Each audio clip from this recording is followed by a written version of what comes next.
Hello friends, welcome to your own channel civils Taiyari. आज की geography series में आप सबका स्वागत है। आज हम बात करेंगे जियोमॉर्फिक मूवमेंट्स के बारे में। ये पार्ट 1 है। यहाँ पे हम बात करेंगे जियोमॉर्फिक मूवमेंट्स की। क्लासिफिकेशन क्या है जियोमॉर्फिक मूवमेंट्स का, ये देखेंगे।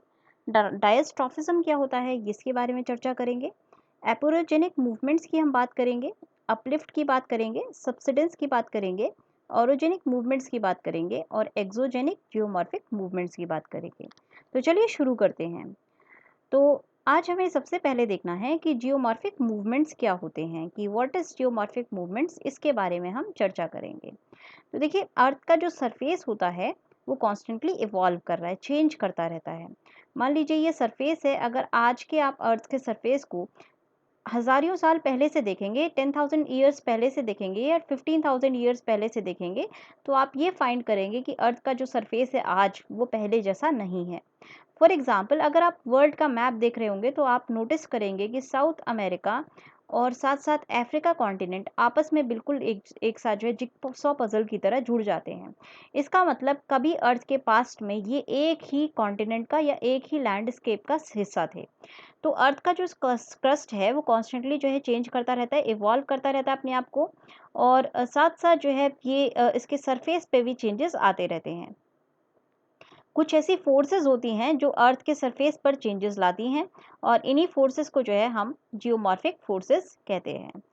कुछ चेंजेस जो है काफ़ी स्लो होते हैं। फॉर एग्जांपल, वेदरिंग की अगर हम बात करें तो काफ़ी स्लो चेंज है ये। फोल्डिंग की बात करें तो ये भी स्लो चेंज है। और कुछ चेंजेस हमारे ग्रेजुअल होते हैं, मतलब धीरे धीरे हो रहे हैं, मतलब कॉन्स्टेंटली हो रहे हैं। और कुछ चेंजेस एकदम सडनली होते हैं। फॉर एग्जाम्पल, अर्थक्वेक हो गया, वॉल्केनिक इरप्शंस हो गए। जियोमॉर्फिक का मतलब होता है कोई भी ऐसी चीज़ जो अर्थ के लैंडस्केप के फॉर्म से रिलेटेड हो, उसको हम जियोमॉर्फिक कहते हैं।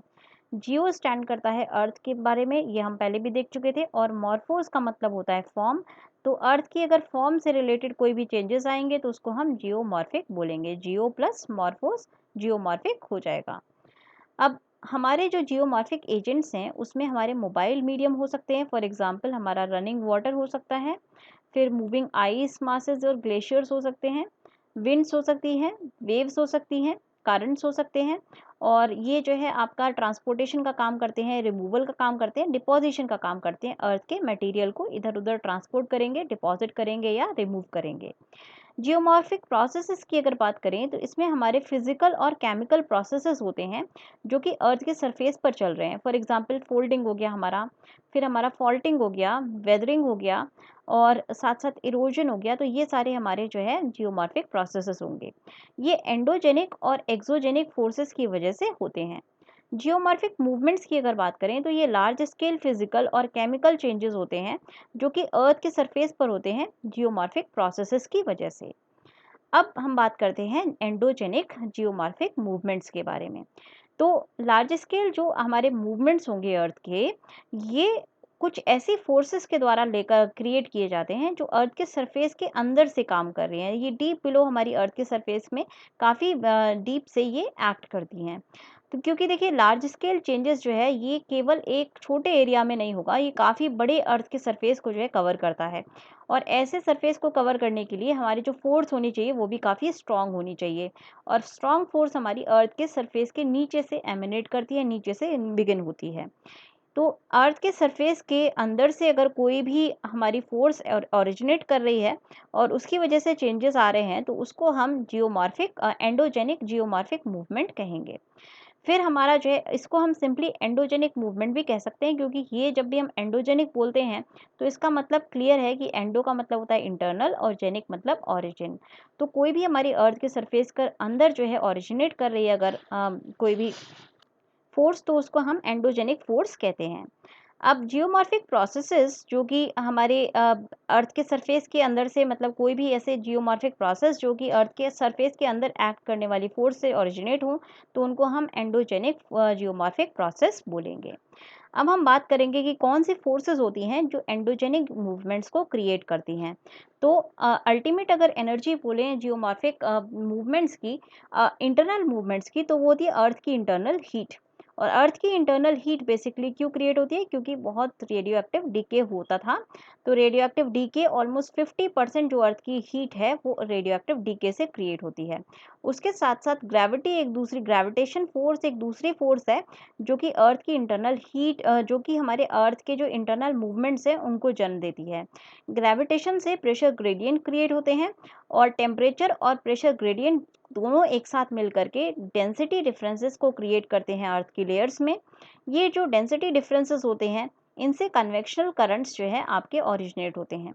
तो जब हमने डायनामो थ्योरी की बात की थी तब हमने देखा था कि डायनामो थ्योरी ये बताती है कि आपकी जो अर्थ में ग्रेविटेशन है वो इसलिए क्रिएट होती है क्योंकि आपका इनर कोर और आउटर कोर में जो है डेंसिटी डिफरेंसेस हैं और डेंसिटी डिफरेंसेस के साथ साथ टेम्परेचर डिफरेंसेस भी हैं। तो आउटर कोर से जो कुछ पार्टिकल्स इनर कोर की तरफ आते हैं हीट को लेकर के दूर चले जाते हैं। तो इस वजह से इस कांस्टेंट मूवमेंट से क्या होता है कि एक हमारे क्रिएशन होता है कन्वेक्शनल करंट का, और ये कन्वेक्शनल करंट हमारी ग्रेविटेशन के साथ मिलके, मतलब कि ये कन्वेक्शनल करंट हमारे आपका जो है कोरियोलिस फोर्स के साथ मिलकर के अर्थ की ग्रेविटी को जन्म देता है। तो ये चीज़ हम पहले ही देख चुके हैं। तो ये जो कन्वेक्शनल करंट्स हैं और ये जो डेंसिटी डिफरेंसेस हैं इनसे कन्वेक्शनल करंट्स होते हैं। कन्वेक्शनल करंट्स क्या होगा, अगर ये मेंटल में होंगे तो इससे लिथोस्फीयर की प्लेट्स को एक ड्राइविंग एनर्जी मिलेगी और लिथोस्फीयर की जो मूवमेंट होती है लिथोस्फीयर की प्लेट्स में, इसकी वजह से एंडोजेनिक मूवमेंट्स होते हैं। अर्थ का रोटेशन, मतलब जिसकी वजह से कोरियोलिस इफेक्ट होता है, ये भी इन्फ्लुएंस करता है कि कन्वेक्शनल करंट किस डायरेक्शन में ट्रैवल करेंगे। तो डेस्टिनेशन जो कन्वेक्शनल करंट की होगी ये डिटरमाइन करेगी नेचर का और लोकेशन जो है एंडोजेनिक मूवमेंट्स की।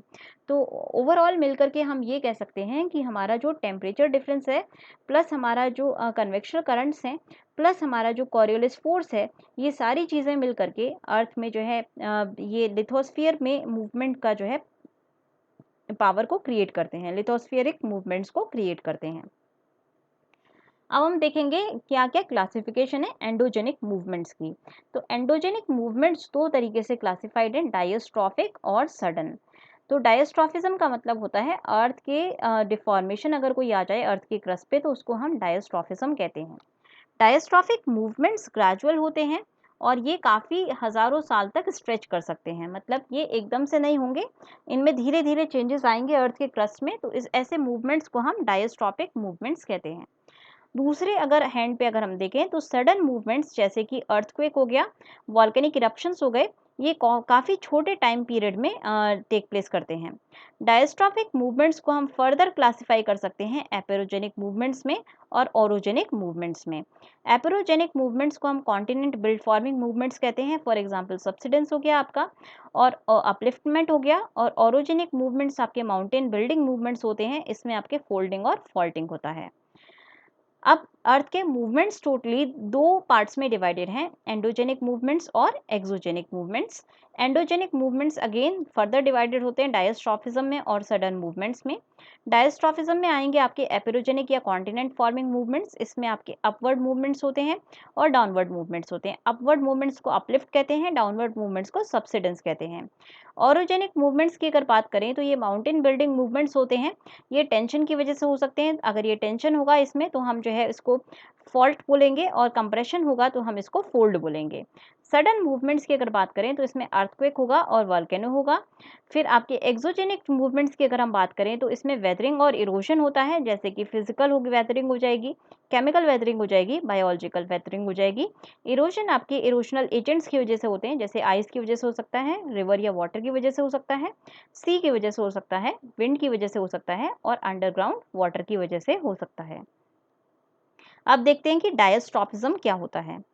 डायस्ट्रॉफिज्म का मतलब हुआ, अभी हमने देखा था अर्थ की सरफेस पे डिफॉर्मेशन अगर कोई आता है तो उसको हम डायस्ट्रॉफिज्म कहते हैं।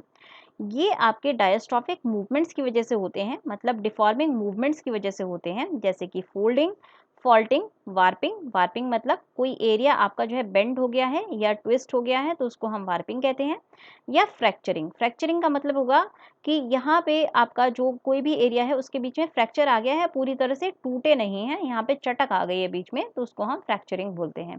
तो ये सारे आपके जो है प्रोसेसेस हो सकते हैं जिसकी वजह से आप जो है डायस्ट्रॉफिज्म, जिसको हम डायस्ट्रॉफिज्म बोलेंगे। सारे प्रोसेसेस जो कि मूव करें, एलिवेट करें या बिल्डअप करें अर्थ के पोर्शन को या अर्थ के क्रस्ट को, उसको जो है हम डायस्ट्रॉफिज्म बोलते हैं। इसके अंदर आपके ऑरोजेनिक प्रोसेस आ जाएंगे। ऑरोजेनिक प्रोसेस मतलब माउंटेन बिल्डिंग प्रोसेस, जैसे कि आपका फोल्डिंग के थ्रू हो माउंटेन बिल्डिंग हो सकता है या फॉल्टिंग के थ्रू हो सकता है।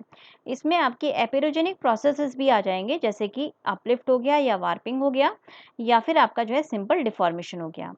अर्थक्वेक्स और वोल्केनिज्म, इसमें भी जो है आपके जब आपके रिलेटिवली माइनर मूवमेंट्स हो रहे हैं तब भी आपका जो है ये डायस्ट्रॉफिज्म की कैटेगरी में आएगा। और प्लेट टेक्टोनिक्स, जिसमें हॉरिजॉन्टल मूवमेंट होता है क्रिस्टल प्लेट्स का, ये भी आपका जो है डायस्ट्रॉफिज्म कहलाएगा। सबसे ऑब्वियस एविडेंस जो डायस्ट्रॉफिक मूवमेंट्स की है उसको हम सेडिमेंट्री रॉक्स में देख सकते हैं, क्योंकि ये रॉक्स में बेंडिंग दिखाई देती है, ये ब्रेक हो जाते हैं आसानी से, टिल्ट हो जाते हैं, तो ये सारी चीज़ें इन रॉक्स में शो होती हैं। यहाँ से हम जो है आइडेंटिफाई कर सकते हैं डायस्ट्रॉफिक मूवमेंट्स को। अब बात करते हैं एपिरोजेनिक मूवमेंट्स की। तो एपिरोजेनिक मूवमेंट्स को हम कॉन्टिनेंट फॉर्मिंग मूवमेंट्स भी कहते हैं, और ये रेडियल मूवमेंट्स हैं, मतलब कि ये रेडियस ऑफ अर्थ के आसपास एक्ट करते हैं। तो अर्थ के जो रेडियस है वहाँ पे जो एक्ट करेंगे एपिरोजेनिक मूवमेंट, पूरे जो है रेडियस में के आसपास एक्ट करेंगे, और इसीलिए इनको हम रेडियल मूवमेंट्स भी कहते हैं। इनकी डायरेक्शन जो है सबसिडेंस हो सकती है, मतलब कि ये ऊपर की तरफ सबसाइड कर सकते, ये आपका जो है नीचे मूव कर देंगे, या फिर आपका जो है सेंटर की तरफ मूव करेंगे। मतलब सेंटर के अगर तरफ मूव कर रहे हैं तो उसको हम सबसिडेंस कहेंगे, मतलब नीचे जा रहे हैं ना, अर्थ का सेंटर यहाँ पर है, तो अगर सेंटर की तरफ मूव करते हैं तो ये सबसिडेंस हो जाएगी लैंड की, और सेंटर से अगर अवे मूव करते हैं तो ये आपका अपलिफ्ट हो जाएगा। ये अपहीवल्स लेकर के आते हैं, उथल-पुथल मचा देते हैं या फिर डिप्रेशंस कर देते हैं अर्थ के सरफेस पर, और अंड्यूलेशंस के फॉर्म में ये जो है शो करते हैं। अंड्यूलेशन मतलब क्या हो गया आपका वेवी मूवमेंट, मतलब अप एंड डाउन, इस तरह के मूवमेंट्स को हम अंड्यूलेशन कहेंगे। इनकी वेवलेंथ बहुत लंबी होती है और फोल्डिंग बहुत छोटा होता है, कम होती है। सेंट्रल पार्ट जो कॉन्टिनेंट्स का होता है उसको हम क्रेटॉन कहते हैं। तो मतलब मान लीजिए एक बड़ा सा क्रेटॉन क्या हो गया, एक बहुत बड़ा आपका जो है ये पीस हो गया अर्थ कॉन्टिनेंट का, जो काफ़ी जो है सॉलिड लेयर है। क्रेटॉन काफ़ी जो है आपका सेंट्रल पार्ट है कॉन्टिनेंट का, और इस पे एपिरोजेनी हुई है कॉन्टिनेंट फॉर्मेशन की वजह से ये क्रिएट हुआ है, इसीलिए इसको हम कॉन्टिनेंट फॉर्मिंग मूवमेंट्स भी कहते हैं। और कॉन्टिनेंट का जो सेंट्रल पार्ट होगा उसको क्रेटॉन कहेंगे। तो ये काफ़ी इंपॉर्टेंट है, कई बार आपका आता है जियोमॉर्फोलॉजी में, तो हमें क्रेटॉन बाद में समझ नहीं आता। तो ब्रॉड सेंट्रल पार्ट जो होगा कॉन्टिनेंट का उसको हम क्रेटॉन कहते हैं। और एपिरोजेनी हमने देख ही लिया, ये माउंट कॉन्टिनेंट फॉर्मिंग मूवमेंट्स को हम एपिरोजेनी कहते हैं। अब बात करते हैं अपलिफ्ट की। तो रेस्ड और एलिवेटेड बीचेस जो होंगे आपके, उठे हुए बीचेस, अभी हमने देखा था अपलिफ्ट क्या हुआ, सेंटर से दूर चली गई कोई चीज़, तो उसको हमने अपलिफ्ट कहा। तो अगर आपकी जो कॉन्टिनेंट है या आपकी कोई भी लेयर है, टेक्टोनिक लेयर है, ये नीचे ना जा करके, मतलब सेंटर की तरफ ना जा करके ग्रेविटी के अगेंस्ट ऊपर की तरफ अगर जाती है, मूव करती है, तो उसको हम अपलिफ्ट कहते हैं। इससे क्या होगा, चीज़ें रेज्ड हो जाएंगी, एलिवेट हो जाएंगी, जैसे कि बीचेस आपके एलिवेट हो सकते हैं, वेव कट टेरेसेस हो सकती हैं, सी केव्स हो सकते हैं, फॉसिलिफेरस बेड्स हो सकते हैं, जो सी बेड लेवल के ऊपर तक उभर के आते हैं। ये सब एविडेंसेस हैं अपलिफ्ट के। तो ये आपका अपलिफ्ट का एविडेंस है, ये भी, और ये सारा आपका जो है अपलिफ्टिंग की वजह से क्रिएट होते हैं। इंडिया की अगर बात करें तो इंडिया में जो रेस बीचेस हैं आपको जो है ईस्ट कोस्ट पे कई जगह मिलेंगी, जैसे कि नेल्लोर हो गया, तिरुवनेवली हो गया, काठियावाड़ हो गया।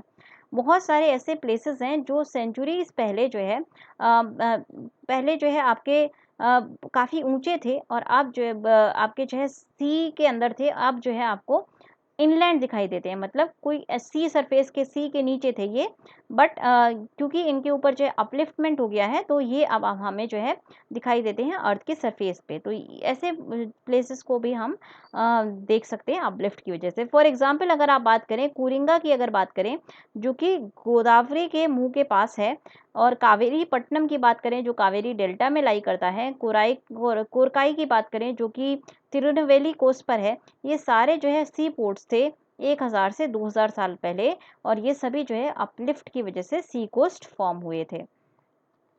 अब बात करते हैं सब्सिडेंस की। तो सब्सिडेंस का मतलब क्या हो गया? सबमर्जेंस। तो फॉरेस्ट और वैलीज जो है सबमर्ज होती रहती हैं, और ये आपका एग्जाम्पल है सब्सिडेंस का। 1819 की अगर बात करें तो वहाँ पे रान ऑफ कच्छ का एक बड़ा एरिया सबमर्ज हो गया था अर्थक्वेक की वजह से। ये वाला जो एरिया है पूरा, ये हमारा रान ऑफ कच्छ वाला एरिया है, यहाँ से ये सबमर्जेंस हुआ था। इसी तरह से अगर आप बात करें पीट और लिग्नाइट बेड्स की, जो सी लेवल पे दिखाई देती हैं तिरुनेलवेली में और सुंदरवंस में, ये अगेन सब्सिडेंस का एग्जाम्पल है। अंडमान और निकोबार की बात करें तो ये आइसोलेट हो गए हैं आपके अरकान कोस्ट से सबमर्जेंस की वजह से। तो ये अरकान कोस्ट से जो है इनका मूवमेंट दूर हो गया है सब, क्योंकि सबमर्जेंस हो गया था।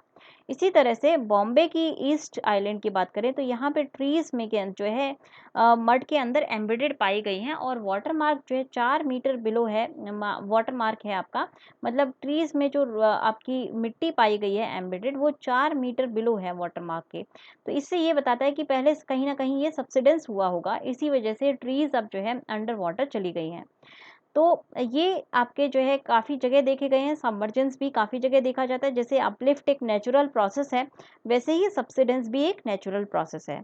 गल्फ ऑफ मन्नार का एक बड़ा हिस्सा, पाल्क स्ट्रेट का एक बड़ा हिस्सा, ये सारी चीज़ें सबमर्ज हुई हैं रिसेंट जियोलॉजिकल टाइम में। महाबलीपुरम जो है कि एक काफ़ी फेमस हमारा जो है एंशिएंट टाइम में पोर्ट सिटी था, वो भी काफ़ी सबमर्ज हो गया था, चेन्नई के पास है, और ये सी के अंदर इसकी सबमर्जेंस नोटिस की गई थी हमारे संगम पीरियड में, और इसको जो है नाम भी दिया गया था कडल।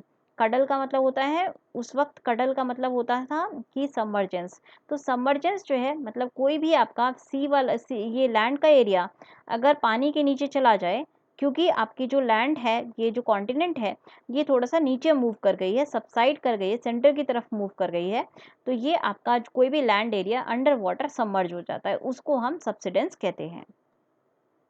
अब ओरोजेनिक मूवमेंट्स क्या हैं? अगर एपिरोजेनिक मूवमेंट से कंट्रास्ट करें तो ओरोजेनिक मूवमेंट्स क्या करेंगे, ये ज़्यादा कॉम्प्लिकेटेड हैं और ये अर्थ के क्रस्ट को डिफॉर्म करते हैं। ये क्रस्ट की थिकनिंग कर सकते हैं, क्योंकि यहाँ पे कन्वर्जेंस हो रहा है टेक्टोनिक प्लेट्स का, और प्लेट कन्वर्जेंस जो है ओरोजेनिक बेल्ट्स फॉर्म करता है, जिनको हम फोल्डिंग और फॉल्टिंग की वजह से भी कहते हैं कि रॉक फॉर्मेशन होता है फोल्डिंग और फॉल्टिंग की वजह से, या फिर आपका मैग्मा का इंट्रूजन हो जाता है, या ओरोजेनिक में आपका वल्केनिज्म की वजह से भी कुछ माउंटेन फॉर्म होते हैं। तो बेसिकली माउंटेन बिल्डिंग मूवमेंट्स को हम ऑरोजेनिक कहते हैं। ऑरोजेनिक आपके मूवमेंट्स बेसिक जो होते हैं फोल्डिंग और फॉल्टिंग की वजह से होते हैं, बट कभी कभी आपका माउंटेन जो है फॉर्म हो सकता है मैग्मा के इंट्रूजन से भी, या फिर वल्कनिज्म की वजह से भी, तो इस वजह से भी आपका फॉर्म होता है। बट अगर हम जियोलॉजी की बात करें तो हम फोल्डिंग और फॉल्टिंग को ही ऑरोजेनिक मूवमेंट्स का नाम देते हैं। ऑरोजेनिक मूवमेंट्स आपके माउंटेन बिल्डिंग मूवमेंट्स हैं, और ये टेंजेंशियली काम करते हैं, मतलब ये अगर आपका अर्थ है तो टेंजेंट के फॉर्म में ये काम करेंगे, या तो ऊपर का एक्ट करेंगे या फिर नीचे एक्ट करेंगे। टेंशन जो है क्रिएट होती है, और ये टेंशन्स की वजह से फॉर्म होते हैं।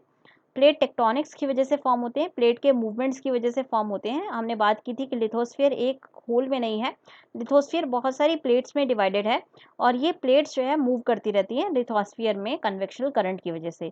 तो ये जो प्लेट का मूवमेंट होगा, इस कभी कभी ये प्लेट एक दूसरे के पास आ जाती हैं, ये एक दूसरे से टकरा जाती हैं, और एक दूसरे के जब ये पास आएंगी या फिर एक दूसरे से दूर जाएंगी, उस वक्त ये ऑरोजेनिक क्रिएट कर सकती हैं।